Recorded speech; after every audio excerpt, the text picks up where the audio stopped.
Hello and welcome back to Jenna Gets Creative one last time before my holiday break. If you're also here for book content and you missed Monday's video, don't forget to watch that after. I ran through my top 20 reads of 2020 and talked about my book-related goals for next year. Today I'm going to talk about how this year went in terms of art and the channel and what my goals are for next year. Don't forget that the channel is going on a short 2-week break after today, skipping 6 regular upload slots starting with Friday's slot.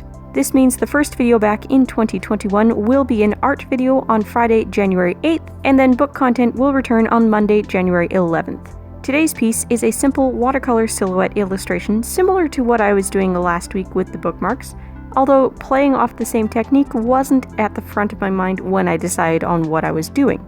It's coincidence. There's a surprise element to this piece, and I'm not going to mention it just yet, but see if you can figure it out. Let's just say that I forgot to include a particular element in a recent art box video, and one of you loyal watchers has been reminding me in the comments. I'll explain myself more in a bit. First, let's take a look back on 2020 in terms of my artwork and this channel. I think we can all agree that 2020 has been a long, difficult year, and I think between all of the changes in our real-world lives and the fact that I added book content to my schedule back in May has led me to get lazy with my art and with the art content I put on this channel. I started off the year doing a bunch of collabs and doing interesting things that I'd never done before, but then as the year went on, I settled into this holding pattern of just doing my go-to challenges and only doing them the night before the video is due. I used to have videos scheduled for noon my time, but lately I'm still editing then because I didn't start editing until the morning. That needs to change. I need to start getting ahead again. I need to start doing more art pieces that are spontaneous and don't satisfy a challenge of any type, and I need to start looking for collabs again. Now, that's not to say I don't like what I've produced this year. I like a lot of pieces I came up with, and I'll start showing some of the saved Instagram squares on screen now. I loved the 2 tiny canvas challenge paintings I did. I love the vibrantly colored lion from using fine liners as watercolor. I love my Chinese zodiac animal yin-yang designs, and I'm really looking forward to adding to that series next year. I redid one of my favorite pieces from 2019. I followed an acrylic painting tutorial during one of the Lockery Fine Art live streams, but I used soft pastels instead, and I was pleasantly surprised with the results. My No Box Art Box challenge is gaining more attention and getting more participants. The channel itself has grown a lot too. We hit 1,000 subscribers back in the summer, right on track with what Social Blade predicted. And although I had hoped to grow a little faster than I have, I'm so thankful that those of you who discovered my channel this year have stayed. I can't thank you all enough for the support you give me. I am still trying to meet the requirements for monetization on YouTube, and as I've been teasing here and there all year, I do plan to hold an international giveaway once I qualify for the YouTube Partner Program.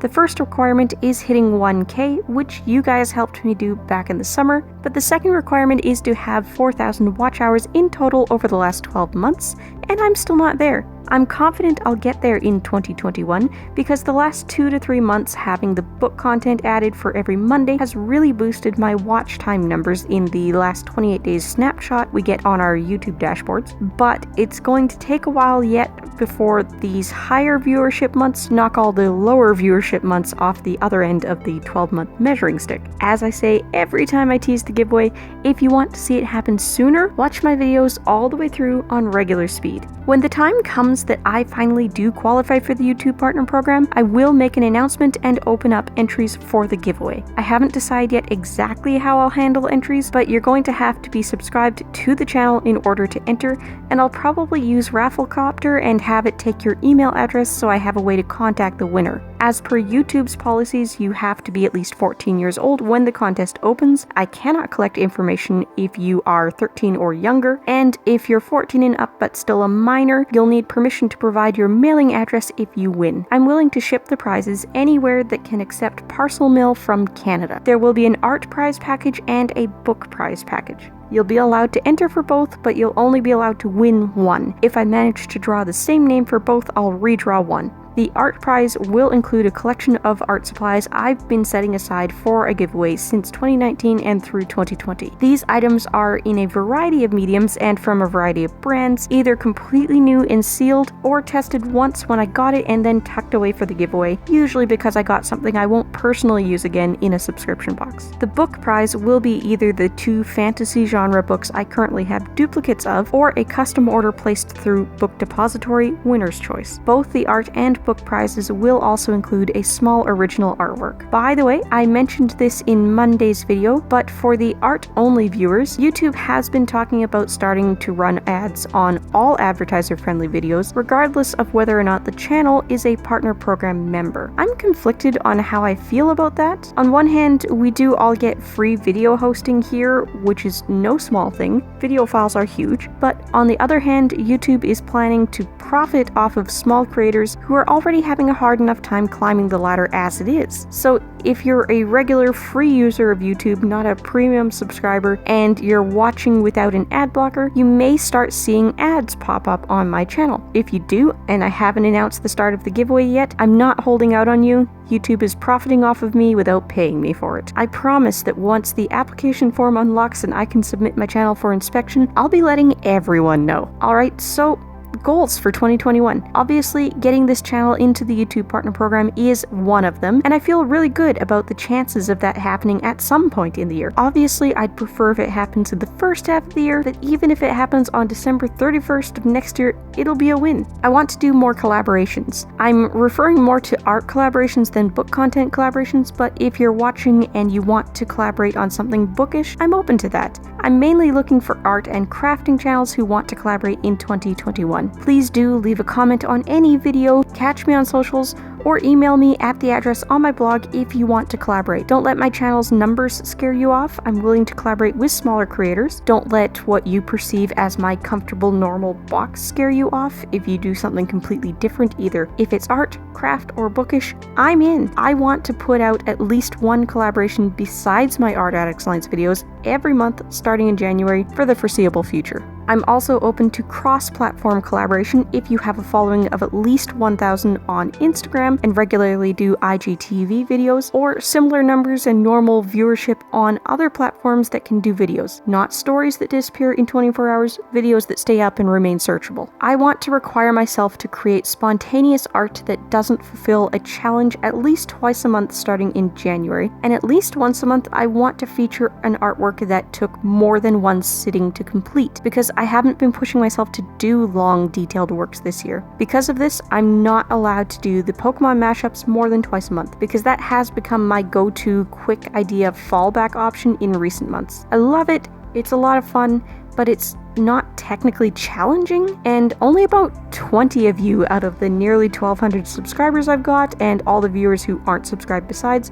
actually follow that series. Not helpful with the partner program goal. I have had some children's books in the planning stages for 2-ish years now, and 2021 is the year I'm going to finish at least one of them. My spontaneous, not challenge content, longer sittings artwork is allowed to be illustrations work for my children's books. I don't want to specifically require myself to use particular mediums a certain amount of times a month or whatever, because if I get that particular, it won't be fun and I won't want to do it. But I've hardly touched my colored pencils or my pastels in 2020, so I need to use those more in 2021. Maybe even pull out the charcoal once or twice, who knows. I want to make an effort to get things done and scheduled ahead of time as much as possible in 2021. Videos, blog posts, all of it. I'm tired of staying up too late getting things done hours before the deadlines. At one point over the past 2 years, I was 2 to 3 weeks ahead on my videos. I don't know if that's reasonable right now, but I'd like to, at the very least, film a week ahead for videos and get blog posts scheduled as close to a week ahead as possible. Okay, we're nearing the end, so let's talk about that surprise element in today's piece. Remember how the Scrawler Challenge prompt from the November Scrawler box was a Semic aesthetic, and when I did it as a no-box art box first, I told you guys about writing in runes? No? Well, when I was in the 8th grade, I noticed that the appendices in the back of my 3-book Lord of the Rings bind-up, that there were alphabet charts. One of those charts was for Kurth, which is one of the older rune alphabets in Middle-earth. I believe the Elvish version of the more jagged Old Norse-looking runes from a time before they invented their curly script that looks like Arabic. Well, I took that letter chart and made it my own. I took most of Tolkien's English letter or sound assignments for the different runes, but some have been accidentally swapped around over time, and I've invented additional ones to use as shortcuts for other sounds that weren't covered. I started writing in my diaries in phonetic English, but using these letters. The runes you're about to see me put down on the page are a phrase in phonetic English using the letter meanings I developed for the Kurth runes, inspired by the original translation chart in the Lord of the Rings appendices. The phrase reads, "Not all those who wander are lost," which of course is a Lord of the Rings quote from The Fellowship of the Ring, and that line has always meant a lot to me. I tend to wander in different ways. I'm the university student who spent 5 years studying for a BA in history and psychology only to take some time off and then start fresh on a STEM field degree on the other side of the country. I have had so many different career paths planned out and then abandoned. I'm pretty content right now with the goal of supporting myself through creative endeavors, but it's an uphill struggle to make that happen, and I'm so glad I have the opportunity to work toward that goal. But no matter how much I have wandered on this path of figuring out what to do with my life, I am not lost, and I have never been lost. Every change of plans has been intentional. Every experience has been valuable. There are so many important people I've met along the way who I wouldn't have met if I hadn't picked such a winding path. If I hadn't made that big move back in 2012, I wouldn't have met my best friend or my husband. I wouldn't have my daughter. I wouldn't have been in the right place at the right time to adopt my feline overlords. So no matter how chaotic my path may look to people on the outside looking in, it's my path, and I chose it on purpose. Not all those who wander are lost. Thank you so much for watching and for all your support so far. I can't wait to see you all again in 2021. Once again, this channel will be back on Friday, January 8th. If you're looking for more to watch, I've got some suggestions up on the left side of the screen now. Don't forget to like, comment, maybe even subscribe. And if you like living life creatively, whatever that means to you, I'd love to have you along for the ride. Bye guys!